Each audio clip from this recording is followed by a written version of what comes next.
오늘은 또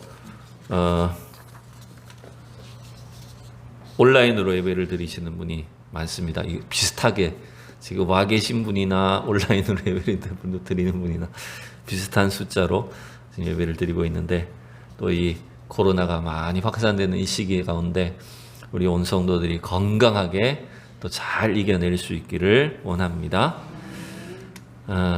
오늘은 이제 갈라디아서의 출애굽기 2장 말씀을 우리가 함께 나누기를 원합니다.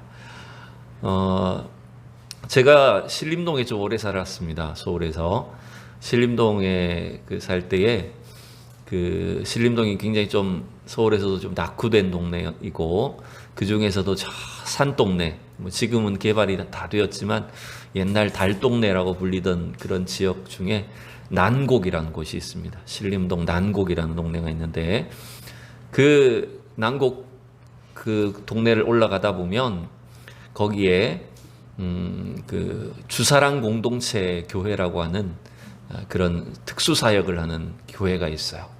그 교회는 베이비박스라고 하는 것을 운영을 합니다. 그래서 어느 목사님이 버려지는 아기들을 위해서 이렇게 자기 집을 개방을 해가지고 베이비박스를 만들었는데, 이제 거기에다가 소문이 나니까 전국에서 막 이제 아기들을 버리러 오는 거예요. 그럼 끔찍하죠, 어떻게 보면.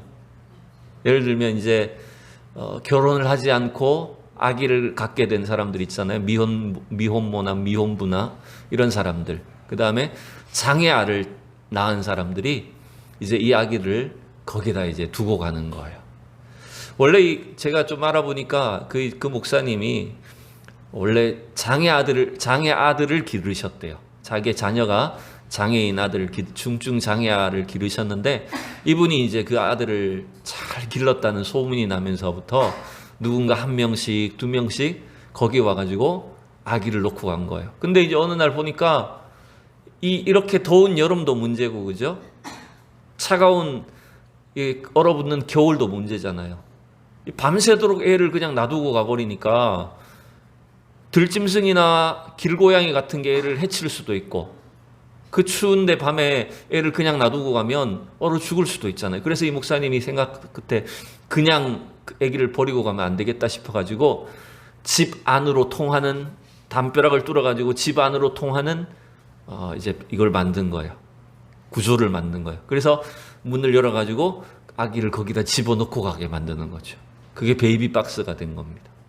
몇 명이나 아기들을 받았는지 저는 잘 모르지만, 이제 청년들을 데리고 이제 거기 가서 가끔 이제 봉사도 하고 이제 그렇게 했었는데, 근데 그게 법적으로도 여러 가지 문제가 있어요. 왜냐하면 거기에다가 아기를 놓고 가는 사람들은 대부분 다 출생 등록을 안 하고 놓고 가버리는 거죠. 그러니까 부모가 정식으로 출생 등록을 해줘야 우리나라는 이 아이가 법적인 어떤 효력을 갖고 있는데, 아무런 등록도 하지 않고 그냥 애만 버리고 가버리니까 얘는 완전히 무적 상태가 돼버리는 거죠. 법적으로도 이게 굉장히 문제가 되기도 하고, 또 어떤 논란도 있냐면 윤리적으로 베이비박스를 만들어 놓으니까 자꾸 버리는 거 아니냐, 이런 논란도 휘말리게 되는 거예요. 참 한국 사회가 심각하죠. 그래서 제가 좀 궁금해가지고 오늘은 그런 걸 좀 찾아봤어요. 우리나라의 통계를 좀 찾아보니까 1년에, 그러니까 미혼모나 미혼부를 통해서 아기를 그런 식으로 버리는 아기가 몇 명 정도 되냐, 이게 뭐 어떤 기준인지는 잘 모르겠어요. 그러니까 아기를 낳아서 그런 식으로 입양을 보내거나 고아원에 보내거나 뭐 이런 식으로 했겠죠. 그런 식으로 해서 집계된 숫자가 여름 1년에 자그마치 3만 명이랍니다. 3만 명에 달하는 아기들이 그런 식으로 입양되고 버려지고 있다는 거예요. 여전히 2020년대에도. 근데 여러분, 그걸 또 생각해 보세요. 그렇게 출생 등록이 되어서 뭐 남의 손에 맡겨진 아이 외에 말 그대로 뱃속에서부터 낙태된 아이까지 포함한다면, 아기를 낳기 싫어가지고 불법이든 합법이든 낙태까지 포함한다면, 그렇게 한 해 동안 태어나서 제대로 돌봐지지 않는 부모의 손에 길러지지 못하고 버려지거나 죽임을 당한 아기를 숫자를 생각해 보면 이건 엄청난 숫자일 것 같아요. 여러분, 저출산의 문제도 심각하지만, 그러니까 제대로 부모가 자녀를 낳지 못하고 자녀를 낳아서 키우지 않고 그 자녀를 키울 자격도 되지 않는, 준비가 되지 않는 사람들이 아기를 낳아서 버리거나 입양을 보내는 문제도 사실은 굉장히 심각하다는 거죠, 우리나라가. 그래서 어떻게 보면 우리 청년들이나 우리 젊은 세대들이, 우리 한국 사람들이 건강한 가치관을 가지고 또 건강한 믿음을 가진 그런 부모가 되어야 됩니다. 하나님 주신 생명을 소중하게 여기고 또 하나님의 뜻 가운데 이 한 아이를, 자녀를 기르고 양육해야 된다라고 하는 그 건강한 의식과 신앙과 믿음을 가진 그런 부모들이 세워져야 이 아이들이 정말 제대로 자랄 수가 있다는 거죠. 여러분, 그렇다고 해서 그런 어려운 환경 속에서 또 고난 속에서 자라난다고 해서 아이들이 잘못되는 건 아닐 겁니다. 제 생각에는 오히려 그러한 어떤 가난이나 역경이나 고난이나 위험을 겪으면서 자라나지만 그 중에서도 오히려 어떻게 보면 하나님이 택하신 백성들을 통해서 위대한 인물들이 나올 수 있으리라고 저는 생각합니다. 우리는 그래서 우리 다음 세대들과 자녀들을 위해서 기도해야 되고, 정말 우리 한국 사회가 건강하게 이 아이들을 기를 수 있는 그런 사회가 될 수 있도록 우리는 기도해야 됩니다. 오늘 우리가 잘 아는 이 출애굽기 2장 말씀은 누구 이야기입니까? 모세의 이야기입니다. 출애굽의 지도자였던 모세가 세상에 태어나서 그가 어떻게 어린 시절을 보냈는지를 보여주는 것이 이 출애굽기 2장의 말씀입니다. 그런데 모세가 출애굽의 어떤 쓰임받은 일꾼이었지만 사실은 그 출애굽의 역사의 주인공은 하나님이셨고, 그 모세의 어린 생명, 아기인 모세의 생명을 통해서 하나님이 어떻게 역사하셨는지를 우리는 2장을 통해서 알 수가 있습니다.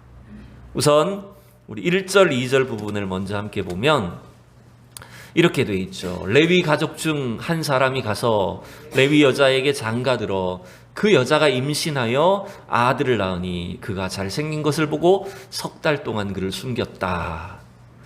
1, 2절만 놓고 보면 굉장히 평범한 평화로운 이야기입니다. 그죠? 레위 자손 중에 한 남자와 여자가 결혼을 했고 아기를 낳았다. 또 아들을 낳았다. 그 아들이 참 잘생겼다. 뭐 이런 이야기입니다. 그런데 여러분, 우리는 잘 알듯이 이 평범하고 평화로워 보이는 이 한 가정의 이야기 속에 그 뒤에는 지금 굉장히 무서운 상황이라는 우리는 알고 있죠. 왜 무서운 상황입니까? 지금 이 아들을 어떻게 되는 상황이죠? 우리가 지난번에 1장에서 살펴봤듯이 바로 왕의 명령에 의해서 히브리인의 모든 아들은 죽이라는 명령이 떨어졌어요. 그게 1장 22절의 내용이었어요. 원래는 산파들을 시켜서 이 산모들, 가족들 모르게 아들이 태어나면 미리 죽이라고 했었잖아요. 딸이면 살려두라고 했었는데 이 산파들이, 히브리 산파들이 왕의 명령을 불순종했어요. 하나님을 두려워했어요. 그래서 거짓말로 히브리 여자들이 너무 건강해가지고 우리 도착하기 전에 벌써 애를 낳아버렸습니다. 이렇게 거짓말을 했죠. 그러니까 왕의 명령이 통하지 않게 되자 이제 바로 왕은 드디어 더 큰 무서운 법을 공포를 해버립니다. 그래서 어떤 법을 공포했어요? 아마 몇 개월 이하의 이 히브리 아이들은 태어나자마자 바로 나일 강물에 던져서 죽여라. 학살 명령을 내린 거죠. 지금 이런 상황 속에 지금 이 아기가 태어난 것입니다. 여러분, 이거 어떻게 해야 될까요? 이 엄마의 입장에서, 부모의 입장에서 어떻게 해야 될까요? 법을 지켜야 될까요? 아니면 자기 자식을, 생명과 같은 자식을 살려야 될까요? 우리는 이런 상황에 사실 처할 어떤 가능성이 없지만 지금 이 모세나 그의 부모가 처한 상황을 생각을 해보면 이게 얼마나 지금 힘든 일일까라고 하는 걸 알 수 있죠. 왜 중국만 봐도 여러분 그렇지 않습니까? 중국도 얼마 전까지만 해도 계속 한 자녀 정책했잖아요. 한 자녀 외에는 호적을 안 받아줬습니다. 근데 여러분 중국 사람들이 한 자녀만 낳느냐? 아니잖아요. 물론 한 자녀만 낳는 사람들도 있었지만 여러 명의 자녀를 낳은 사람들은 호적이 안 올라가 버리는 거예요. 법이 그렇게 사실 무서운 거죠. 잘못된 법들이. 왕의 명령에 의해서 이제 이 아기를 죽여야 되는 그런 상황이 된 거죠. 근데 또 자식을 죽일 수 없는 것이 어머니의, 부모의 심정이라는 겁니다. 이제 우리가 이 가정을 지금은 이름들이 나타나진 않지만 나중에 가보면 이 가족들의 이름을 이제 다 알게 되죠. 가족 구성원들도 알게 됩니다. 이 아버지는 이제 일단 모세, 이 아기는 모세고 10절에 나왔으니까 그죠? 그 이름이 모세이고 그 아버지 이름 뭐였을까요, 여러분? 2장에는 안 나오지만 아버지 이름은 아므람이라는 사람이고요. 어머니는 요게벳입니다. 요게벳, 우리 요게벳의 노래 유명하잖아요. 그 요게벳이고 또 아들이 이 아들만 하나가 있는 게 아닙니다. 그 위에 누가 있을까요? 모세 위에 그렇죠? 형이 있죠. 그 형이 아마 뭐 한 대여섯 살쯤 됐을까요? 있고 그 위에 또 딸이 하나 있습니다. 그 딸이 오늘 본문에 등장한 딸인데 이름이 뭐냐면 미리암이라는 딸이 있죠. 이 딸은 아마 한 8, 9살 되지 않을까 추정이 되는 거예요. 그러면 이렇게 생각할 수도 있잖아요.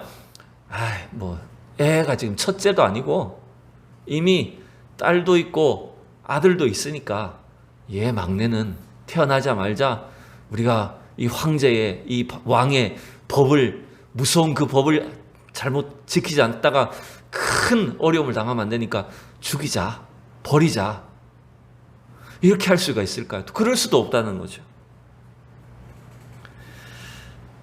이 부모는 이 아기를 죽일 수가 없습니다. 그래서 석 달 동안 숨겼다고 되어 있는데 숨긴 이유를 또 여러분 뭐라고 말을 하죠? 3절에 가만히 보면 2절이었나요? 2절 후반절에 보면 숨긴 이유를 뭐라고 설명을 합니까? 네? 네, 이 아기가 잘생긴 것을 보고 석 달 동안 숨겼다 그랬어요. 이게 또 가만히 생각하면 야, 그럼 못생겼으면 죽었을 거네요. 애가 태어났던데 애가 부모가 보기에 잘생겼으니까 지금 살아남은 거 아닐까요? 그러면 여기서 우리는 어떤 이 외모를 따지는 게 아니라는 걸 아셔야 됩니다. 여기서 잘생겼다라고 하는 이 단어가 사실은 우리가 지난번 창세기를 마무리할 때 봤던 단어 중에 하나이고요. 하나님의 선이라고 하는 단어, 토브라는 단어이고 이 단어는 창세기 1장에서 하나님이 이 세상을 피조물들을 창조하실 때마다 저녁이 되고 아침이 되니 하나님 보시기에 좋았더라 할 때 그 단어예요. 즉 이 말은 일단은 표면적으로는 외모적으로는 잘생겼다라고 하는 그런 의미로 번역이 되었지만 더 근본적인 의미로 보면 이 부모가 봤을 때 이 아이는 누가 만든 아이라고 하는 걸 인식했다는 걸까요? 이 아이는 하나님이 만든 아기다. 하나님의 소유다. 하나님의 놀라운 계획이 있는 아이다라고 하는 것들을 어쩌면 믿음으로 바라봤다는 거예요. 그게 여기에서 그가 잘생긴 것을 보고 못생기면 죽는다는 얘기가 아닙니다, 여러분. 지금 이 모세의 부모는 레위인으로서 어떤 신앙을 지금 유지하고 있었는지 잘 모르지만 하나님께서 이 아이의 주인이시다. 이 아이를 만드신 분은 하나님이시다라고 하는 그 분명한 어떤 인식과 믿음을 갖고 있었다는 거예요. 여러분 이건 사실 오늘도 마찬가지입니다. 우리에게 꼭 필요한 거예요. 제가 서두에 아기들을 막 버리고 학대하고 죽이는 그런 끔찍한 일들이 지금 21세기의 대한민국에서 막 일어나고 있다고 말씀드렸어요. 여러분 그 이유는 결국 뭡니까? 우리가 우리의 자녀들을, 아이들을 하나님의 소유라고 깨닫지를 못하기 때문입니다. 사람들이. 하나님의 소유이고 하나님의 계획이 있음을 인정할 때, 그것을 신뢰할 때 우리는 이 아이를 내 것이 아니라 하나님의 뜻대로 키워야 되는구나. 우리가 마음대로 함부로 할 수 있는 것이 아니구나라고 하는 사실을 깨닫고 하나님께 맡겨드릴 수가 있는 것입니다. 여러분. 놀랍게도 이 모세의 부모는 그 왕의 무서운 법, 명령 앞에서도 하나님의 그 계획이 있음을, 하나님의 소유라고 하는 것들을 인정하고 이 아기를 숨겼던 거예요. 근데 여러분, 문제는 뭘까요? 석 달은 숨겼지만 애가 점점점 크면서 이제 어떻게 될까요? 어떻게 될까요, 여러분? 법은 여러분 계속해서 순찰을 돌고 애기 있으면 잡아 죽이는데 애기를 더 이상 숨길 수 없게 되는 거죠. 왜냐하면 아기 울음소리가 자꾸 나갈 거 아닙니까? 그리고 동네에 소문이 날 거 아니에요. 점점 소문이 퍼지고 숨길 수가 없으니까 결국 선택한 일이 뭐죠? 뭘 합니까? 오늘 말씀의 제목처럼 갈대 상자를 만들어서 아기를 물에 띄워보내는 것입니다. 여러분, 갈대 상자는 지금 이 본문에 나오지만 나일강에 굉장히 흔하게 자라는 식물이죠. 그러니까 나일강에 자라는 그 식물들을 이용해서, 갈대를 이용해서 아마 바구니를 엮었을 거예요. 평소에 막 그런 식으로 바구니를 만들어 썼겠죠. 그러니까 여러분, 이건 어떻게 보면요, 이 힘이 없는 부모가 할 수 있는 최선을 다해서 한 거예요. 그죠? 만약에 이 아기를 살리기 위해서 어떤 막 힘이 있었다면, 돈이 많았다면 뭔가 뇌물을 바치고 아기를 어딘가로 막 빼돌려서 멀리서 숨겨서 키운다거나 이 아기를 살릴 수 있는 뭔가 세상적인 방법을 택했을 수도 있겠죠. 근데 이 부모가 할 수 있는 일이라고는 고작 흔하디 흔한 그 갈대로 만든 상자, 그 바구니에 담아다가 띄우는 것밖에 없었어요. 근데 여러분, 놀랍게도 그 일이 이 모세의 부모가 할 수 있는 최선의 일이었고 믿음의 방법이었다는 거 우리는 기억해야 됩니다. 우선 갈대 상자를 만들어서 거기에 뭘 바릅니까? 역청과 나무 진을 칠하고 아기를 거기에다가 담았다라고 말하고 있습니다. 이건 너무 간단한 거죠. 갈대 상자가 물 위에 떠 있을 수 있도록, 물이 그 갈대 상자 안으로 들어오지 않도록 배를 만들듯이 역청과 나무진을, 기름을 칠하는 거죠. 근데 여러분, 이건 어떻게 보면요, 이 부모가 자기가 할 수 있는 최선의 노력을 다해서 이 세상의 험한 악한 물결들이 이 아이에게 침범하지 않도록 막아주는 거예요. 여러분, 어떻게 보면 우리가 부모로서, 저와 여러분이 성도로서 우리 다음 세대를 위해서 해야 될 일이 이와 같은 것입니다. 이 세상이 악하고 타락한 이 땅 가운데 우리 자녀들이, 우리 다음 세대들이 살아갈 때 이 세상의 물결이 이 아이들에게 침범하지 않도록 하기 위해서 그 믿음의 역청과 나무 진을 칠하고 갈대 상자를 만드는 그런 신앙이 될 수 있기를 원합니다. 그게 어쩌면 우리가 해야 될 일이에요. 또 여러분, 이 갈대 상자를 만드는 것은, 갈대 상자를 만들어 띄우는 일은 엄청난 믿음의 행동이라는 걸 여러분 기억하셔야 됩니다.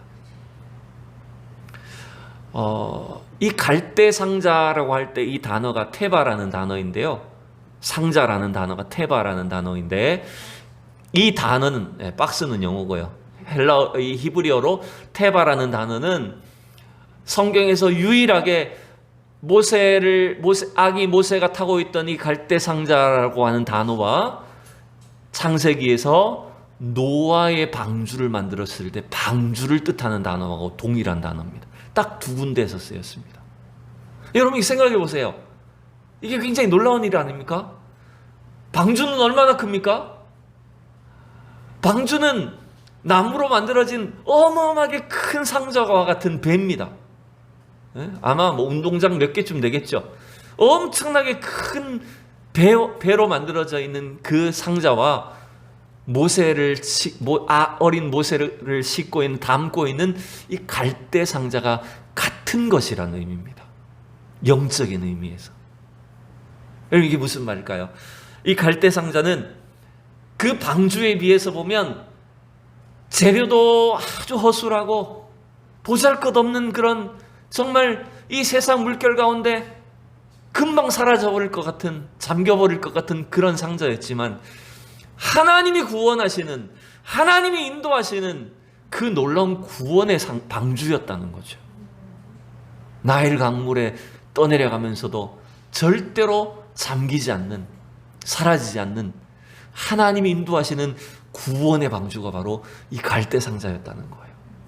근데 또 하나, 여러분, 이 방주라는 것은요,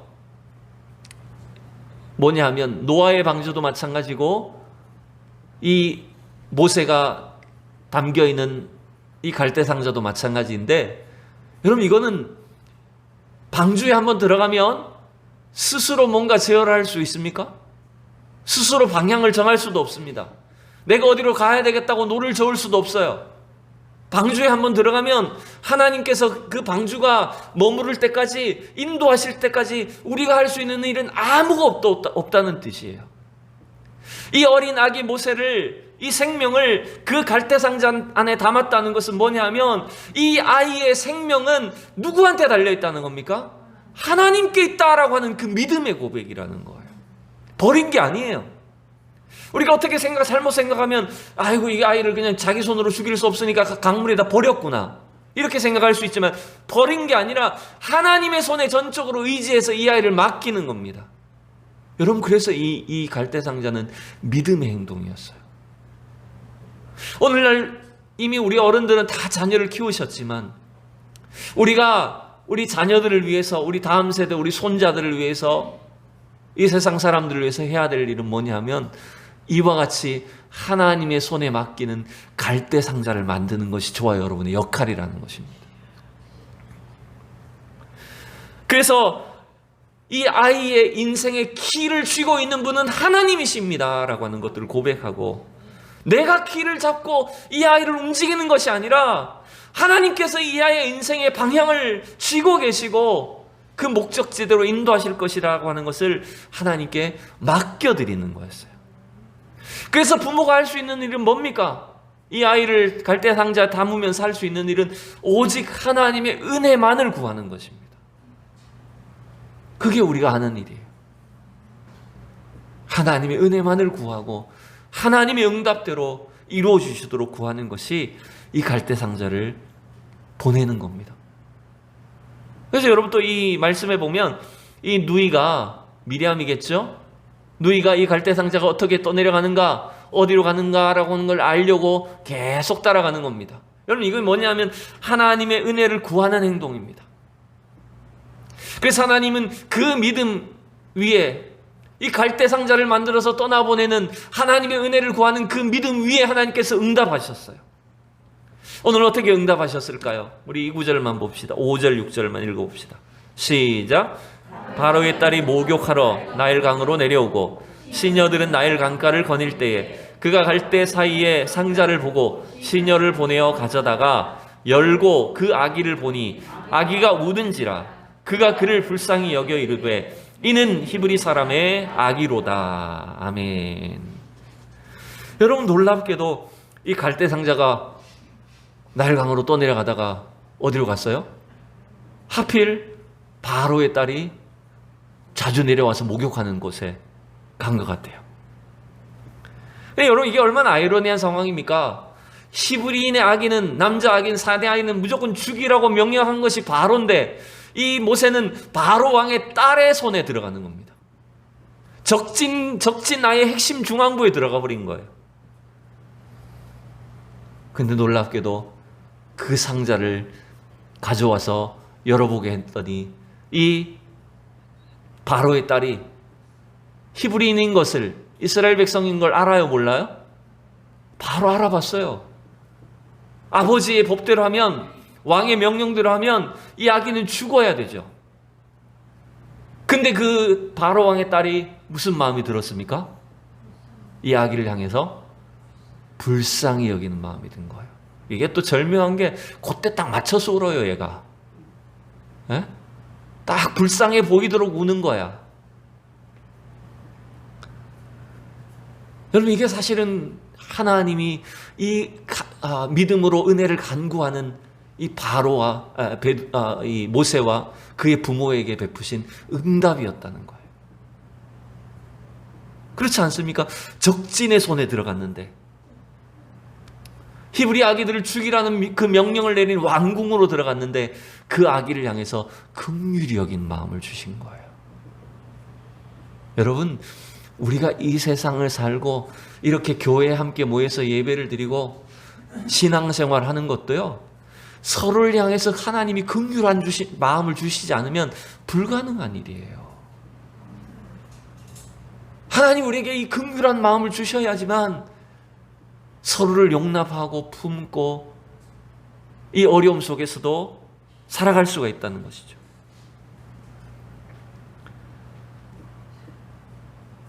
더 놀라운 것은 그 사실을 알고 이 누이가, 미리암이 접근을 하죠. 뭐라고 접근을 합니까? 유모가 필요할 텐데요. 제가 히브리인 유모 잘 아는 사람 있는데요. 소개를 해줍니다. 그랬더니 또 즉각 또, 아 그래? 그럼 유모 데리고 와봐라. 데리고 왔어요. 누굴까요? 엄마죠. 모세의 엄마를 데리고 온 거죠. 그러니까 당연히 이 모세는 자기 엄마 젖을 먹고 엄마의 가르침을 따라서 히브리인으로서 어린 시절을 보내게 된 겁니다. 신부는 애굽 공주의 아들로서 신분을 얻었지만 그는 어린 시절을 히브리인으로서 신앙의 정체성을 가지고 히브리인의 마인드를 가지고 자라날 수가 있었던 거예요. 이게 참 웃기는 겁니다. 하나님이 어떻게 보면 이 적진 가장 중앙부에다가 모세를 보내버린 거죠. 그래서 모세는 엄마에게 히브리인의 교육을 받고 히브리인으로서 어린 시절, 아기 시절을 보내다가 이제 왕궁에 들어가서 거기서 애굽 사람의 학문과 언어와 왕궁의 모든 교육 상황들, 체제들을 다 습득하게 된 겁니다. 어떻게 보면 하나님이 다 준비하셨다는 거죠. 하나님께서 이 일들을 인도하셨다는 걸 우리가 알 수가 있습니다. 결국 하나님이 이 죽어야 되는 이 상황에 있는 모세를 통해서 모세 한 아이의 생명만을 구원하고 건지는 이야기가 아니라 하나님이 장차 이스라엘이라고 하는 민족을 물에서 건져내시고자 하는 그 놀라운 계획들이 이 2장에 이 모세를 구원한 사건 속에 들어가 있다는 것이죠. 그렇지 않습니까? 모세를 갈대로 만든 상자에서 물에서 건져낸 것처럼 하나님이 이제 이스라엘 백성들을 저 갈대 바다로 불리워지는 홍해 바다 가운데서 건져 주시겠다는 거예요. 그러니까 여러분, 이 한 아이의 생명 안에는, 한 아이의 인생 안에는 어떻게 보면 하나님의 원대한 계획들이 들어있음을 우리는 알 수가 있습니다. 우린 그걸 바라볼 줄 알아야 돼요. 자, 이제 말씀을 맺겠습니다. 여러분, 이 갈대 상자를 만들어서 띄우는 것이 저와 여러분이 이제 해야 될 일들이라는 것입니다. 우리가 아이들을, 자녀들을 믿음으로 양육하고 이 험한 악한 세상 속에 믿음으로 살아갈 수 있도록 세우는 일들이 갈대 상자를 만드는 일이에요. 제가 우리 성도들 향해서 계속해서 믿음을 격려하고 하나님의 백성으로 이 땅을 살아가도록 만드는 사역이 여러분 갈대 상자를 만드는 일이에요. 우리가 가진 것은 작고 할 수 있는 일은 적지만 하나님 주신 것들을 가지고 갈대를 엮어서 역청을 칠하고 나무진을 칠해 발라서 이 세상으로부터 구별된 삶을 살도록 만들고 하나님의 은혜와 하나님의 능력이 나타날 수 있도록 그분의 손에 맡겨드리는 것, 여러분 이 요괴벳이 했던 것이 바로 저와 여러분이 지금 이 시대에 계속 해야 될 일이라는 걸 여러분 믿으셔야 됩니다. 우리가 할 수 있는 일은 어떻게 보면 큰 일이 아닙니다. 우리가 할 수 있는 일이 없다는 거예요. 우리는 하나님의 손에 맡겨야 된다는 겁니다. 인생의 방향키는, 아이들의 이 삶의 방향키는 우리의 손에 있는 것이 아니라 하나님의 손에 있습니다 라고 하는 것을 믿고 갈대상자의 뚜껑을 덮는 것처럼 하나님께 맡겨야 되는 것이 우리에게 주어진 사명이다라고 하는 것들을 여러분 기억하십시오. 하나님은 교회를 이 세상 속에 구원의 방주로 세우셨습니다. 그 갈대상자와 같은 보잘것없어 보이는 곳이 될 수 있지만 하나님은 우리를 통해서 우리의 기도와 믿음과 헌신의 삶을 통해서 여러분 하나님이 교회를 통해서 놀라운 구원을 이루어 주실 줄로 믿습니다. 우리가 계속해서 이 갈대상자를 만들고 갈대상자를 이 땅 가운데 띄우는 것과 같은 이 귀한 사역을 계속 이루어 나가며 하나님의 큰 응답과 축복을 경험할 수 있기를 진심으로 축원합니다.